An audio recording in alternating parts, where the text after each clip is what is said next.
Welcome to the Brilliantly Resilient podcast. What's your train wreck? Everyone has one. The question is, are you going to live there or are you just visiting? Let's check in with Mary Fran and Kristen to learn how to come through not broken, but brilliant.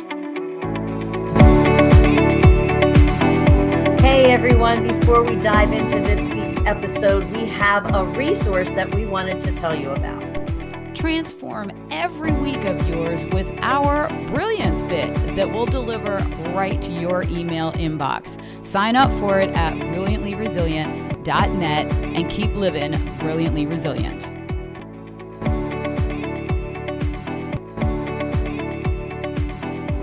Hey everybody, welcome back to another episode of Brilliantly Resilient Live. We have a guest today that I am so excited to talk to because, first of all, she is utterly hilarious, and so much about her experience, and when I was reading about her background, mirrored my own. Of course, I'm way older than her, so decades and decades ago, but nonetheless, it just proves that, this kind of experience that we have is a common thing. So we're welcoming today Shereen Thor, who is, I like to call her a rebel with a cause, comedian, coach, you name it, former disgruntled cubicle monkey. That just sent me over the edge. That was hilarious. So Shereen, thanks so much for joining us today. Thank you so much for having me. So as I mentioned, a lot of your experience that I was reading about mirrored a lot of my own. And I'm going to let you tell your story because you have a background. Your parents were Egyptian, and you have that whole immigrant story to tell, which is a unique cultural perspective. So let's just get into it and tell us about your story and how you became a rebel with a cause. Ooh, now you got me excited. I can't wait to hear how your story relates. So my parents immigrated from Egypt. They got married. They had my sister. They had me a couple years later. And, with most immigrant parents, and actually many parents, regardless of race, culture, whatever, they had conditional love to offer us. And what they said was, you must be a doctor, a lawyer, or an engineer. We understood. Like, that's what's expected. You better fall in line. I was clearly not going to be an engineer with this weird personality I have. But, I wanted that conditional love. So I did what I could. So instead, when I went off to college, instead of majoring in like philosophy or art, which I would have loved, I majored in communications because it wasn't as scary or boring to me as engineering, but it was kind of interesting because I like people. And then I swiftly graduated, got my first job, and 3 months into that job was sexually harassed. A guy walked into my office. I know, dirty, right? A guy walked into my office. I thought I was so cool. I had a little office. He shut the door behind him. He hovered over my desk and said, if you don't lose your attitude, I'm going to bend you over this desk and spank you. Wow. I know. I literally stopped breathing just then. Like, I just literally stopped breathing. Oh my God. Because it's ridiculous. It's literally something you'd think was scripted in a fake movie. Because why would that happen in real life? And yet here I was, like a young 20-something looking at this guy in the face thinking wow, what is happening? Now, as an over 40-year-old woman, I understand that what was happening was the patriarchy was punching me in the face the second I got in the work industry. Yeah. At the time, I didn't know about any of that stuff. So that was a really unfortunate, uncomfortable experience. I told my boss, he was really upset about it. He told his boss, he was really upset about it. And then they told the CEO of the company, and the three of them, had me come into a meeting. And with the first two bosses' response, I really thought, oh, cool, they're going to handle this. It's going to be great. But the CEO just looked me in the face and said, well, he was just joking, right? Well, you can still work with him, right? And I was holding back tears. And I'm like, yes, because I'm a 20-something little girl with no work experience. I don't know what I'm doing. I don't want to be that girl, the whistleblower, the one that makes a fuss and then everyone turns on you, or I would get fired.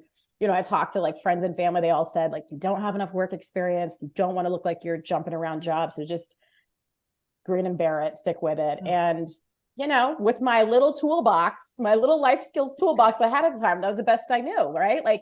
Be a good girl. Don't say too much. Don't do too much. Don't expect too much. Just shush. So I did. I shushed for a good year and a half at that job. And every day I went into that workplace, my dignity my levels of dignity went down. I just felt in my heart like these people think that I get to be treated like trash, and I'm not doing anything to stand up for myself. And so I'm agreeing with that. And that makes me feel horrible, you know? Of course, this was all very unconscious. I was not completely aware of those thoughts and feelings at the time.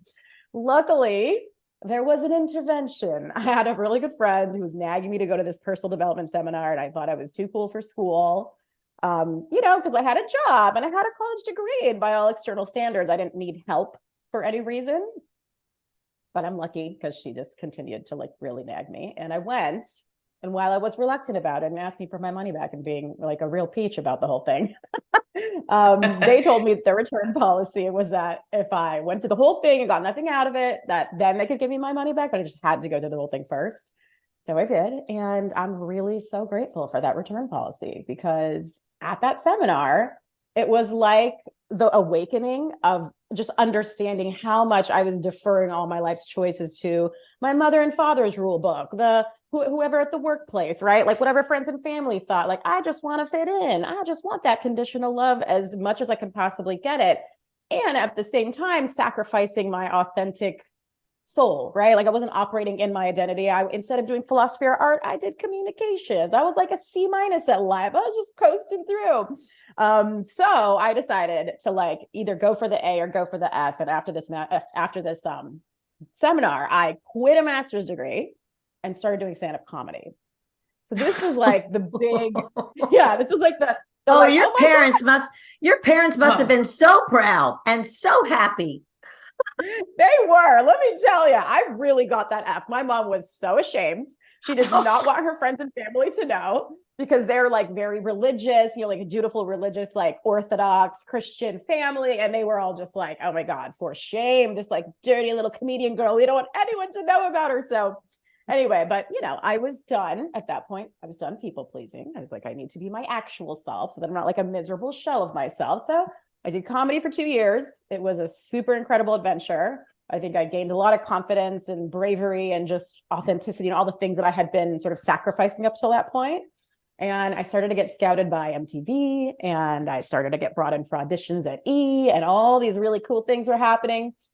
Now, I had also continued to get coached for the 2 years that I was doing comedy. So kind of wanted to solidify this transformation I was going through.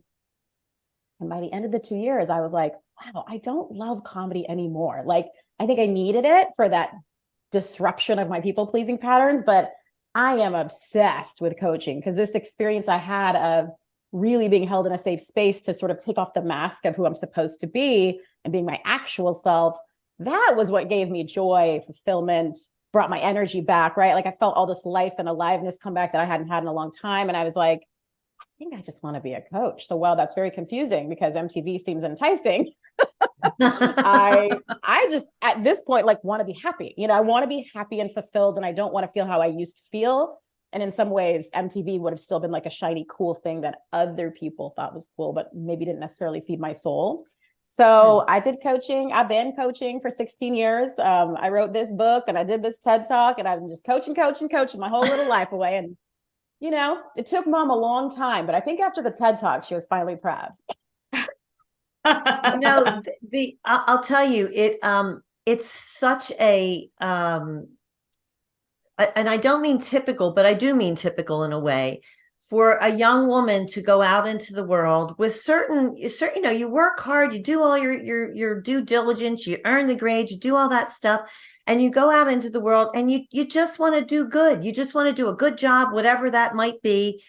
And then something happens that completely changes your worldview and shakes the very foundations on which you built everything up to that point. And that is terrifying at that age. So first of all, a little bit of my experience was around a similar age when I got out of school. I went for an interview at IBM, which at the time was the big, you know, IBM. And honest to God, I remember walking down those hallways and seeing all those people in those little cubicles and thinking, I'm going to die in here. I am going to die in here, because I had that same experience. You know, I went to college on a scholarship and I was the academic and all that. but inside there was the wild child that I didn't listen to. And I'm a little older than you girls, just like, by like 100 years or so. But it took for me a really, really long time to be able to, as you say in your own work, write your own rule book. And that the level of courage that you had to find. But here's the other thing that I love about your story. Yes, you found the courage, but as you say in your bio, in your book, it's never a straight shot to the top. So you're riding along and you feel like you're getting, you found your footing, but then other stuff happens. So this has been a progression. And I imagine that's something that you tell people in your coaching practice. It's never a straight line, and you have to be willing to take those detours. And you had a lot of them. I did. I'm just a wildly detouring lady. The wildly detouring lady. That's the title of the next book. Wait, I'm curious though, what I found so interesting amongst all the interesting stuff that you just said, and I know our listeners are probably like, what? You said doing stand-up comedy made you brave and confident. Most of us are thinking, oh my God, I would be, were you a nervous wreck at first? And first of all, back up for a second. You go from, I think I just need to make a change. Stand-up comedy. Like that is a big, where, what?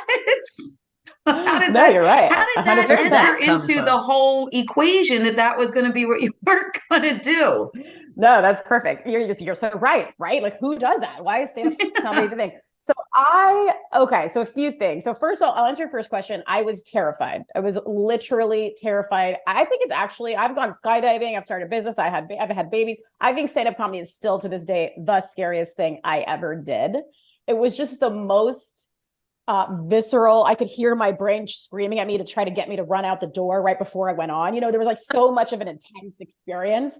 I think in a way that's why it made me brave. I was facing fear, right? I was really afraid and I was willing myself to move forward anyway. And I think like that is courage. That is bravery. I didn't like wake up one day going like, yeah, I'm just going to get on stage and it's going to be no big deal because I'm a brave person. No, like I was an incredibly fearful person, but I was like, I want a different life, right? Like I think the misery of spending a year and a half abandoning my own self gave me enough fuel in my fuel tank to catalyze the change. And the reason comedy was the right change for me was because of that background of kind of knowing I was a creative type. I had always done like dance and choreography, and people always told me, oh, you should be an actor in high school. And I would always say, I'd rather be a comedian because at least I could say my own stories. So it was always like sort of there. Okay. And then when I graduated college, I went on a trip to Seattle for fun with some friends. We met this guy named Brian Moot. He's a great guy. He does radio in Atlanta, Georgia.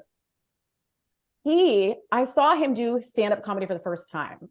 And it was really fun and cool. And then I slowly, while I was miserable at my job, watched him on MySpace ascend into being like a real comedian and felt jealous. So I'm not a person who really does jealousy. I'm like, yeah, good for you. That's great. Like good. I just have always been kind of like high vibe and excited and happy for people and just don't tend to feel envy. But when I felt envy about that, I was like, oh, that's weird. Does this mean I want this? So it was kind of like under the surface, kind of brewing for years, really, before that seminar. And I recall one time being on MySpace, I had looked at his page, and then I looked at some other female comedian that I found from his page, and she had some quiz that said, should more women do stand-up comedy? And it was like, hell yes, no, maybe. And I clicked hell yes right away. And in that moment, I'm like, why am I clicking that? But I won't do it. Like, I know I want to do it, but I won't do it. And it really took that seminar. They had us set a 90-day goal before the end. And that was where I was like, okay, this is going to be my goal. It's been brewing. I've been wanting, I've been thinking, I've been dreaming, I've been not doing. So let me take this catalyzing opportunity to just do it finally. So That's the background. So there are a couple of things that you were talking about here that really, really hit me. You're tired of abandoning yourself. And the thing that was interesting about that is I feel like we think that we're keeping ourselves safe when we follow all those rules. But the misery that comes from following the rules when that's not your true purpose, it's literally crushing. And you have had some periods of depression and challenge, but the interesting thing to me was that one of those periods occurred right while you were, or after you were doing the stand-up comedy, even though that was like your goal, and but you experienced some burnout. So I kind of want people to hear that part of the story, because even when we're, as you said in your website, following your bliss, that doesn't mean that you're not going to have those ups and downs and, running into the wall. So give us that part of the story.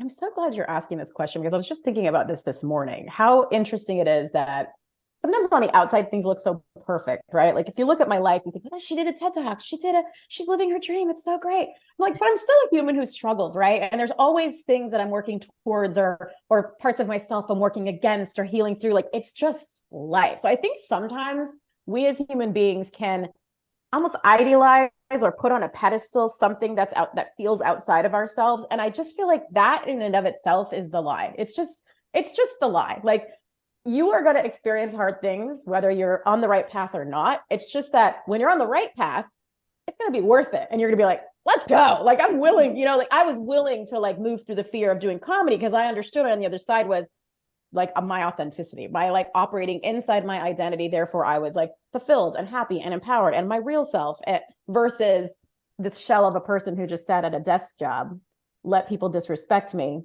and hated my life. They were both hard.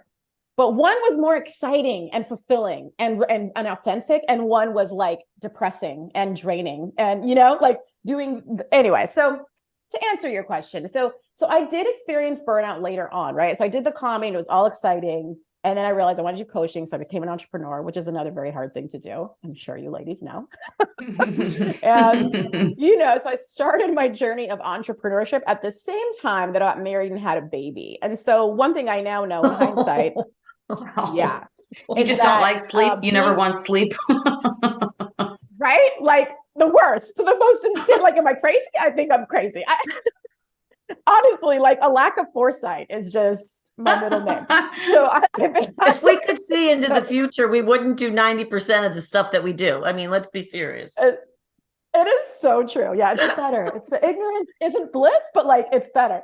So anyway, I went into two very destabilizing times in life, right? Like leaving a secure job and jumping into the unknown of starting a business.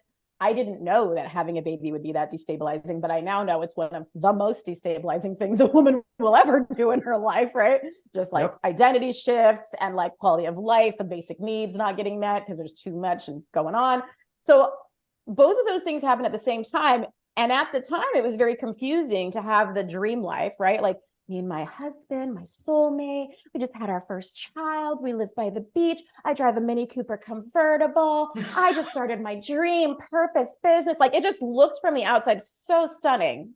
Yeah. And I was crushed, like postpartum depression. I didn't expect that. Dear Lord, that was soul crushing. Oh, that's horrible. I had that with my first two. It was the worst. The worst, it's right? The worst. Like you literally don't even want to get out of bed. It's awful. It's horrible. Yeah, it was horrible. And by week 4, I'm having suicidal thoughts and I'm like, not okay. And I just struggled really, really hard because entrepreneurship was hard and motherhood was hard. I didn't know how to do either of them. I was navigating too much uncertainty. And so that is one of those detours where like, yeah, I'm on the right path and I'm excited about all the things that are happening, but I am struggling tremendously, likely more than I've struggled ever. I had never dealt with depression like that. I had never had suicidal thoughts like that.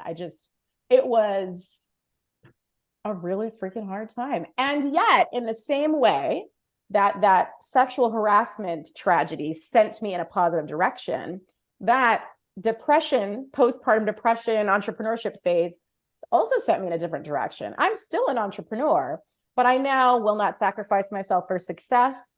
I now will not sacrifice myself for motherhood or to be a good wife. I now will not fulfill roles for other people at the expense of my soul.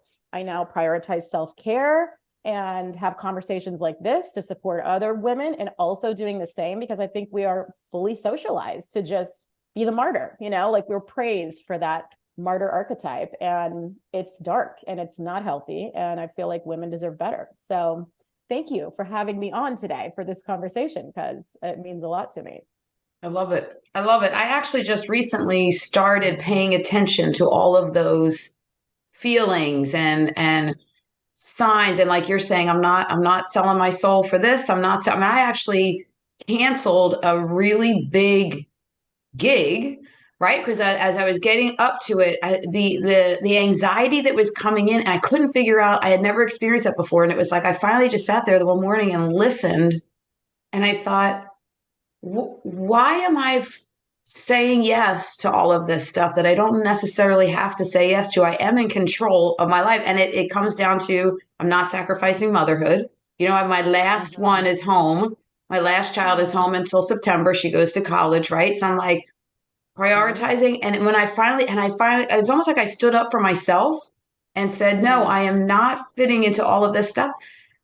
Oh my God, that was scary though, to finally stand up for myself, you know, and really into my own self. But I'll tell you what, I never felt lighter, happier, and I had no regrets about the decision. And that, I mean, I'm 51 years old. It has taken that long of paying attention to all of this. But you know what I did? I always look back and say, when I crashed, what was leading up to that I missed all of those signals, you know, that then I crashed. So now, and I used to get really hard on myself and sit in that shame of, oh my God, you did it again. Right now I'm like, oh yeah, you did it again. But we learned this. If I learn one thing in that big, you know, mishap, then I'm like, hey, look, you're growing. Look at you, Kristen. She's growing up. The other thing I wanted to say, you were saying earlier about it looks like the dream life and you have all of the boxes checked, but also struggling. I'll tell you what, years ago, I was always of the conditioned brain, I guess, that you climb. There is no detour. I didn't know that mountain climbers go around and back to base camp, but I was just thinking ascend, right? So as I was accomplishing things, when something would fall apart, I'm like, man, I suck. I was on this, you know, and then I would stay way down in the valley too long. I read a book years ago by this guy, Scott McIntyre, who actually was the first person with a disability on American Idol. He was in the top 10 of American Idol years ago. He happens to be blind. And my two sons are blind. So we loved him. And in his book, he talks about that very concept that here he is on American Idol, everything he ever wanted. And he was also in kidney failure and had to get a kidney transplant. And he goes through all that. Then he gets married and meets the girl of his dreams and something else at the same time. And it was the first real story that I had ever known of, you can be having all of this great stuff and sucky stuff too. And you just have to navigate it. Yeah. It was incredible I was a mother of 3 by the time I had read that book and figured that out. So is that part Mm. of you talk about writing your own rule book? Is that part of that? You know, like Kristen said, you recognize that there are ups and downs, but you allow yourself to experience both of them and don't beat yourself up when, you know, you're failing, air quotes here, failing at something. Yeah. I think one of the rules I was breaking, or rules I was writing, that I think a lot of us were taught as kids, is that almost like negative emotions are bad, right? So when you're happy, you get that pat on the back and everything's good. When you're crying or angry, everyone just kind of wants to fix you, right? Like your parents don't really know what to do with that emotion. They might even immigrant families are very uncomfortable with vulnerable emotion. They're okay with anger, but they're not comfortable with crying. So I remember once having a really hard breakup and my mom just being really mean to me to toughen me up. Immigrants are tough, right? They've learned how to survive.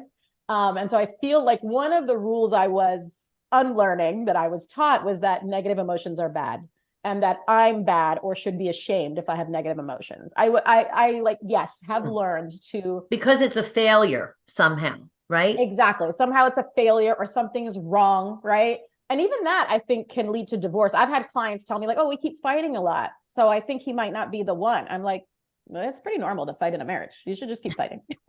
Just keep it going. This doesn't mean anything's wrong. You know, I feel like There's that like, oh, you know, just that good, bad, right, wrong, almost not space for the gray, like almost too much in judgment. I feel like I slowly just made more space for the gray. Like, oh, I don't have to follow rules and be whoever wants me to be. I get to be a comedian. I get to be this weird thing that doesn't make sense to anybody. Cool. Oh, I'm incredibly depressed in my dream life. Maybe I need to pay more attention to my mental health and get some support, which I've never felt like I could do as like a codependent, recovering codependent people pleaser. You think you have to do everything alone, right? So it was like, oh, okay, I'm going to make more space for this new thing. I'm going to bring on support. Oh, I'm also going to make more space for the fact that you can be really successful and also be really struggling. And neither of them are good, bad, right, or wrong. They just are. Like, just understanding that life is this expansive experience where you can hold space for a lot. And just taking the judgment out of it helps lessen the drama. Like, there's no drama. I was postpartum depressed. It's not my fault. I don't have to feel bad about anything. Just like, go get a therapist. Like, it's fine, you know? Whereas, like, I think the story I made up in my mind was, I'm failing at motherhood. If I'm sad and I'm not just like all the like happy selfies I see on social media, I must be bad at this. And therefore I will be ashamed, keep it a secret, and suffer in silence. And that was not true. Like, honey, and now I know like 1 out of every 4 women gets postpartum depression. That's probably an incorrect statistic, but it's a lot. Okay. A lot. Yeah, it's a lot. So now I know, oh, like, why did I judge myself? Why did I judge myself, shame myself, put myself in a box, suffer in silence? Like, no, like, just give yourself what you need when you need it, whatever that looks like, you know? So, you know, what I'm hearing in this is in order to wake up your inner rebel, you don't have to be a stand-up comedian. You just have to pay attention to yourself. You have to 100%. allow what you just said about life being this expansive experience that we just have to recognize things happen. And they're not necessarily, I know that sounds very new agey woo-woo. Oh, it's not good or it's bad. It's not bad. You know, like that kind of woo-woo stuff. I'm like, oh, it sucked. It was just terrible. Don't tell me it's not bad. But the fact is, yeah, it can suck. I mean, but it doesn't mean I suck. That's right. And that's right. That to me is kind of the crux of what you're saying. So I'm guessing that's kind of what you have to lead people to. Yes, this is happening and it's lousy, but it doesn't mean you're lousy. So is that like the message you're giving to people? Yeah, I think pretty much. I really loved Kristen's story about how she honored the anxiety, right? That's a negative emotion. Instead of shaming herself and saying, oh, I'm wrong for feeling this.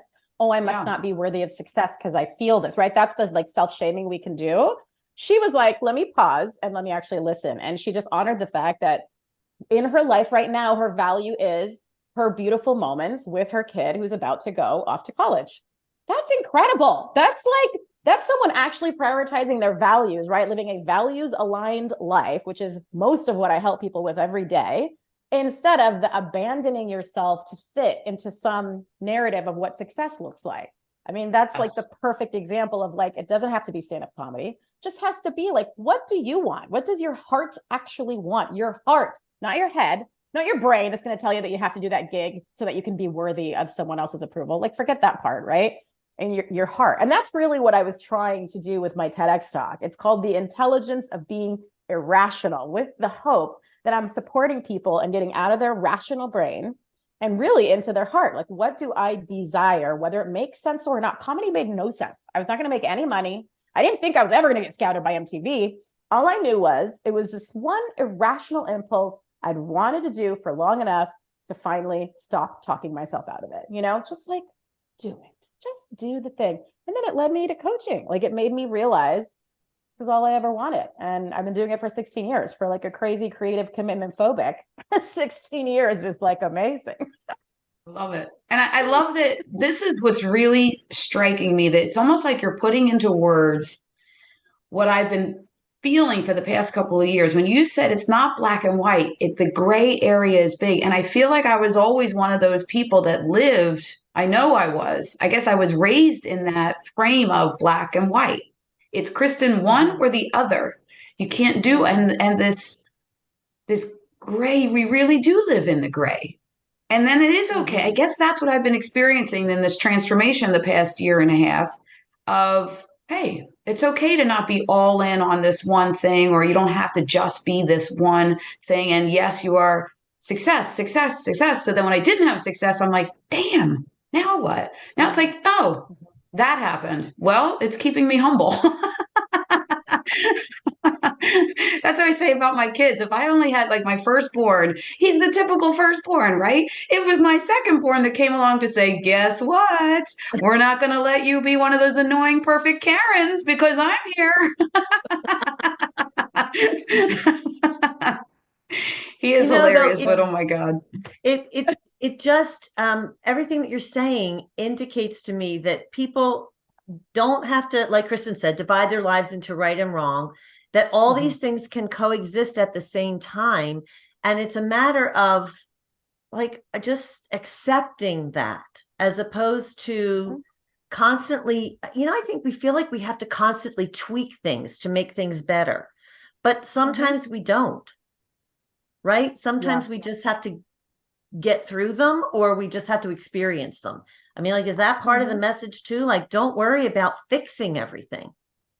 100%. Don't worry about fixing everything. And I think that is the message. Like, I run this group and it's all about like breaking the glass ceiling. These women come and they're all like ambitious and in male dominated fields.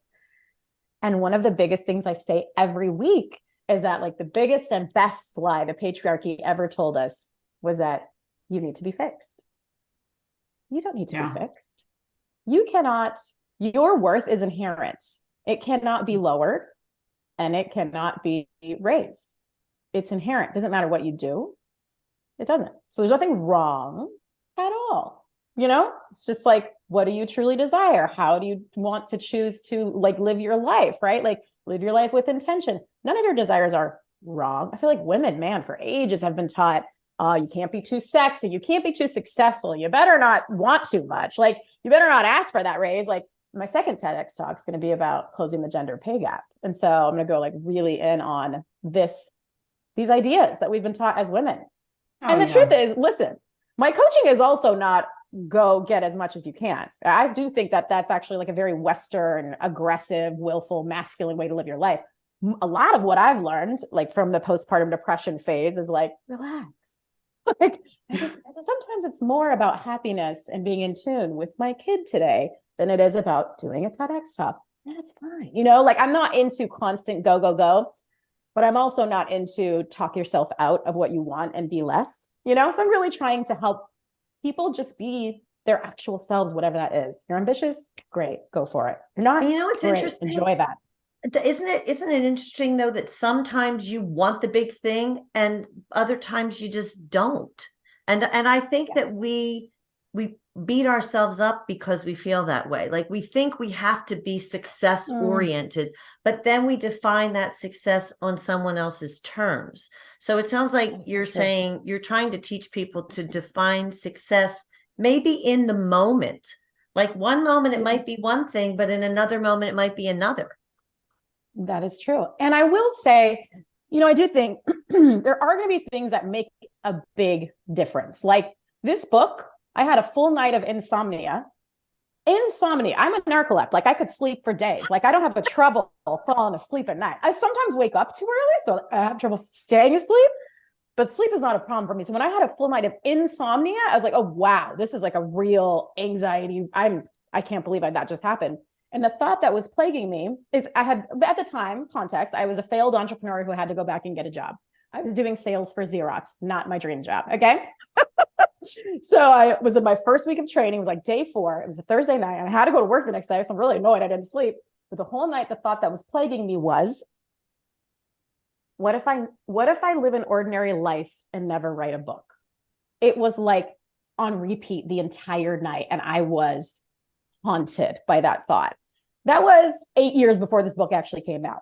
So I feel like if you have something on your heart that you really want, that is where it's worth pushing for. That is where it's like, oh, I understood that if I die without writing whatever this book is, I will regret it. So for that purpose, I will hire a writing coach and give myself accountability to get through the days where I don't feel like it. Because there's a lot of days where I don't feel like sitting and writing some like deep philosophical stuff, right? Especially as a mom and like all the things.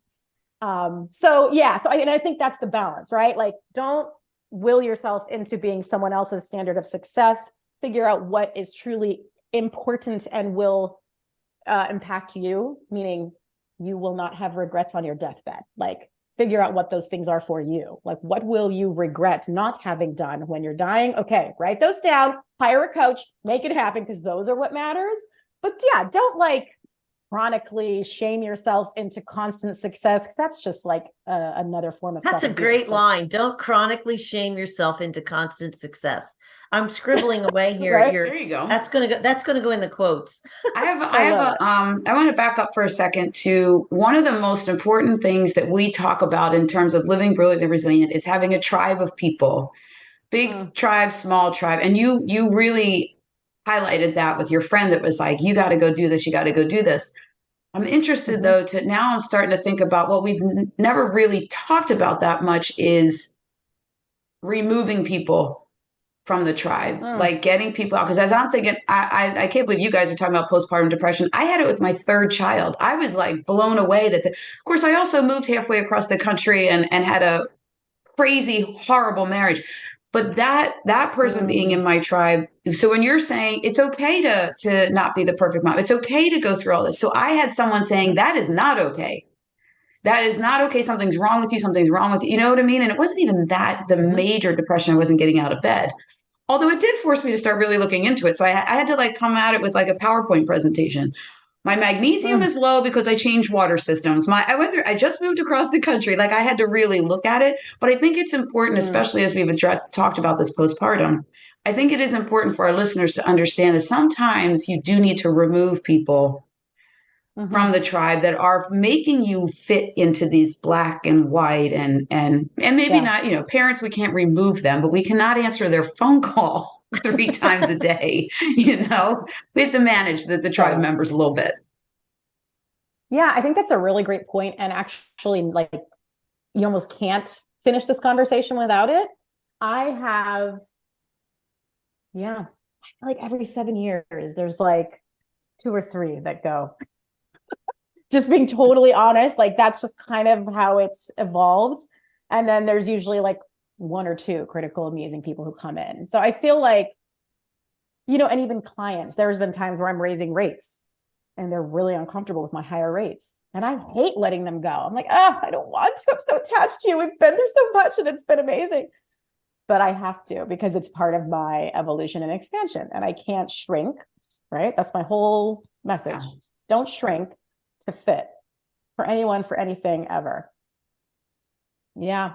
It's an unfortunate reality. I think it's an unfortunate reality for anyone who is willing to grow. I think the only people who have the same friends for their entire life are people who don't grow. People who maybe stay who they were when they were young, maybe still have the friends that they had when they were young. Like that works for them. Yeah. When you're a person who is about growth and expanding into the next version of yourself, whatever that looks like, which obviously you ladies are brilliantly resilient. And, we have Kristen talking specifically about the last year and a half and how she's changing. Of course, there's going to be people who got to go because they're going to be uncomfortable with this next version of you. They're going to be uncomfortable with, the version of you that isn't willing to people please or isn't willing to like shove yourself in the corner to make them happy. They're going to be like, wait, where'd you go? Like, you're not being who I'm used to. And so they'll either go with you, right? They'll either adjust and be like, I love you however you are. We're good. And that's unconditional love. And that is worth keeping. Or they're going to shame you for becoming a new version of yourself. I've also seen it like look very confusing. When I did a launch 2 years before this book was published, I did a launch, like a Kickstarter for books, basically kind of a thing where you're like raising funds and you're saying, hey, if I sell this many books, I'm going to get a publisher, I had a best friend at the time, best friend of 20 years, amazing human, maid of honor. Okay. And out of nowhere, she just started attacking me. You're not a good friend. You hang out with so-and-so more than you hang out with me. And this is what I mean by it can be confusing. It doesn't come straight. No one's going to come straight at you and say, I'm really jealous that you are going after your dreams and I'm not. And so I'm going to be mean to you now. Nobody does that. Okay. They just start attacking you for something unrelated. Not all the time, but this is how it shook out this time. And I was very confused. I'm like, where is this coming from? What is happening? We tried to work it out 2, 3, 4, 5 months. And then I finally got to the point where I was like, I'm going to take a beat. I'm going to stop trying to work this out. I'm going to take a beat. And then I remembered that in high school, when I was voted homecoming queen, she did the same thing. So this is a 20-year friendship. And these are only 2 instances where she's acted like this. So in my mind, my rational mind was like, 20 years, 2 little blips where she acted a fool, no big deal. Keep her, right? But my heart was like, I'm not going to stop winning in my life. I'm not. I hadn't done the TEDx talk yet, but I knew I wanted to. Do I want to be attacked every time I do something that looks successful? I don't, especially not by my best friend. Like that was where I was like, wow, I actually think this friendship has to go. I can't believe it. I'm in shock. I don't want this, but I am unwilling to be treated badly every time something good happens for me. That is a dynamic from a toxic childhood that I really wanted to let go of. So I was like, this has to go. I cannot, still shocked. I mean, and this was 3 years ago. The interesting thing about that is that sometimes even successes can be painful because they do cause changes in our lives that are not on that track of, yay, everything's great. Because like you said earlier, life is life, and it comes at you with all of that's another part of that gray space that you think, that we have to accept that and recognize that. Well, this has been a conversation that we have just loved and could talk to you forever and ever and ever. But tell everybody where they can find out more about you and find out where to get the book, and they can get more of your wisdom. Okay, I love it. I also could talk to you ladies forever and ever. We could just keep jamming and jamming. So yes, my website is ShereenThor.com. I'm sure you could find it if you have trouble spelling it. You could always just look for my TEDx talk, The Intelligence of Being Irrational. And somehow you'll find me on that yellow brick road. I'm on the socials, but I would say go to the website and maybe download my happiness cheat sheet, because then you'll be on my email and I'll be able to harass you with my thoughts and feelings about this life. Oh, I'm getting that. I can't wait to see that one. Happiness cheat sheet. I'm in. Good stuff. This has been so much fun. Thanks so much for joining us today. Oh, thank you for having me. You guys are amazing women. I appreciate you. Awesome. Thanks so much, Shereen. And if you are looking for more resources to be brilliantly resilient, go to brilliantlyresilient.net. Sign up for our Brilliance Bit, our most popular website thing that we've got going on. And we will come into your inbox every week with a less than 1 minute read to keep you living brilliantly resilient. We'll see y'all next time. Thanks for tuning in to the Brilliantly Resilient podcast. Join our Facebook group and follow us on YouTube to be inspired with tools to reset, rise, and reveal your brilliance.